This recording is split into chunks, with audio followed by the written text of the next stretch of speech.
নমস্কাৰ, কৃষি চেনেললৈ সকলোকে পুনৰবাৰ স্বাগতম জনাইছোঁ। আৰু আজি আমি আহি আছোঁ এখন বিশেষ স্থানলৈ। আৰু হয়তো সকলোৱে গম পাইছেই কি হয়, ক'ত গৈছোঁ আমি। গতিকে আশা কৰোঁ সকলোৱে চাই ভাল পাব। মাত্ৰ মই প্ৰয়াস কৰিছোঁ, যিসকলে দেখা নাই তেওঁলোকে চাই হয়তো ভাল পাব। সামান্য এটা প্ৰয়াস। গতিকে ভিডিঅ'টো আৰম্ভ কৰোঁ। এয়া আমি আহি পাইছোঁহিয়ে। অকণমান সময় খোজকাঢ়িব লগা হৈছে, কাৰণ গাড়ী অলপ আগত ৰাখিব দিছে। যিসকলে দেখা নাই বা অহা নাই আৰু যাৰ আহিব ইচ্ছা আছে, এবাৰ আহি চাওক, খুব ভাল পাব। খুব সুন্দৰ এটা পৰিৱেশ, খুব মনোমোহা। গতিকে আহক আৰম্ভ কৰোঁ। এয়া হৈছে আমাৰ কৃষ্ণগুৰু সেৱা আশ্ৰমৰ মূল গেটখন। এইখন গেটেৰেই প্ৰৱেশ কৰিব পাৰিব আশ্ৰমৰ ভিতৰলৈ। অসমৰ বৰপেটা জিলাত অন্তৰ্গত সৰ্থেবাৰী কৃষ্ণগুৰু সেৱা আশ্ৰমখনলৈ সকলোকে স্বাগতম। আৰু আহকচোন আশ্ৰমখন দৰ্শন কৰোঁ। সকলোৱে কেনেকুৱা পালে শেষত জনাবলৈ নাপাহৰিব। বৰ্তমান কৃষ্ণগুৰু সেৱা আশ্ৰমত 7দিনীয়া এক নাম অখণ্ড কীৰ্তন চলি আছে। গতিকে ভকতৰ বহুত সমাগম হৈছে। খুব সুন্দৰ এটা পৰিৱেশৰ সৃষ্টি হৈছে। আৰু আপোনালোকে যদি অহা নাই, এবাৰ আহি চাব পাৰে। খুব ভাল পাব, থাকিও ভাল পাব। এটা সুন্দৰ মনোমোহা পৰিৱেশ। গতিকে আহকচোন দৰ্শন কৰোঁ।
প্ৰভু কৃষ্ণ গুৰু তুমি দয়াময়, মোক কৃপা কৰা তুমি, ওহে কৃপাময় প্ৰভু কৃষ্ণ গুৰু।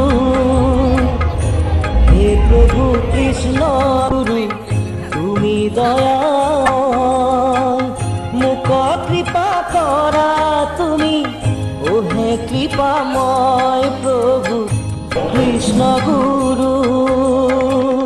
দুৰ্ঘুৰ সংসাৰ দেখি হৃদয় কম্পাই, উঠিছে প্ৰণাধ সংসাৰ সাগৰ জুৰি, আহিছে ঘূৰ্ণিৰ পাত বিস্তীৰ্ণ আকাশ ভৰি কৃষ্ণ গুৰু।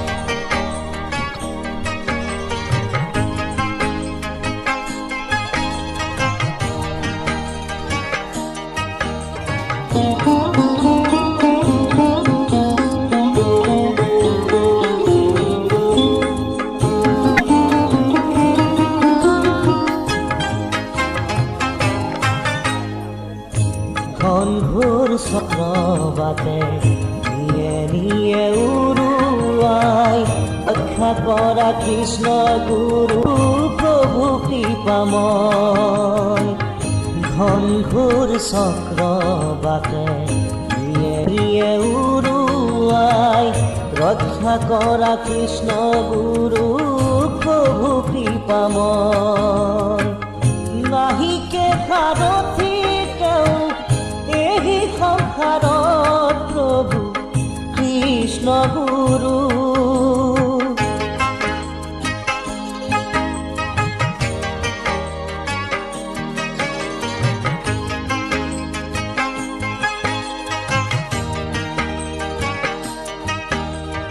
Mm-hmm.